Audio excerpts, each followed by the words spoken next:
दिल्लीमध्ये देखील आता बैठकांना वेग आलेला आहे।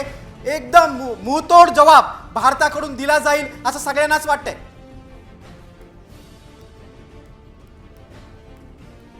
आता मात्र मला स्ट्रॉंगली वाटतंय की जो सो कॉल्ड सामान्य लोक जे करारा जवाब म्हणत होते ते करारा जवाब मिळेल। आणि मी ऑलरेडी जर तुम्हाला आठवत असेल काहीच मिनिटांपूर्वी आणि त्याच्या अगोदर जे विश्लेषण करत होतो मी त्या ठिकाणी स्पष्ट सांगितलं होतं की येणाऱ्या काळामध्ये भारत जे आहे ड्रोन स्ट्राईक पाकिस्तानमध्ये घुसून त्या ठिकाणी करेल।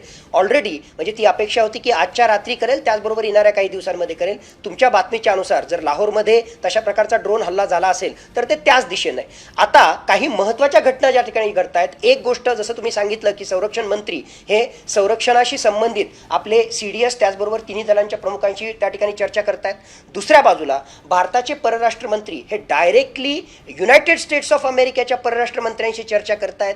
तिसरे भारताचे प्रधानमंत्री हे NSAशी त्या ठिकाणी चर्चा करतायत। म्हणजेच आता पाकिस्ताननं या हल्ल्यांच्या माध्यमातून सांगून सुद्धा आणि सगळ्या ज्या कारवाया केल्या, रेड लाईन आपली क्रॉस केलेली आहे आणि माझ्या मते आता खऱ्या अर्थानं करारा जवाब देण्यासाठी भारत तयार झालेला आहे। आणि त्याच्यामुळेच आता भारत जे आहे म्हणजे भारताचे परराष्ट्र मंत्री जर USAच्या परराष्ट्र मंत्र्यांशी बोलत असतील तर त्यांनी आता क्लिअर कट हे त्यांना जे आहे स्पष्ट केलं असेल की एस्केलेशन किंवा एस्केलेटरी मेजर्स जे आहेत ते पाकिस्तान करतंय। आम्ही आत्तापर्यंत रिस्ट्रेंड होतो, आम्ही आत्तापर्यंत जे आहे स्वतःला जे आहे नियंत्रित ठेवत होतो, पण पाकिस्ताननं अशा प्रकारचा आमच्या 3-3, 4-4 राज्यांमध्ये असा हल्ला जर केला असेल आणि आपल्याला आता या मोमेंटला माहीत नाही की खरोखरच किती नुकसान आपलं झालं किंवा काय झालं काय नाही, पण अशा प्रकारचा जर त्यांची खरोखरच युद्धखोरीची आत्तापर्यंतची कारवाई त्या ठिकाणी असेल तर आता आम्ही आरपार जाणार अशा प्रकारचा मेसेज माझ्या मते जे आहे USAचे मार्को रुबियो यांना निर्णायक लढाई होणार का याकडे संपूर्ण देशाचा आहे।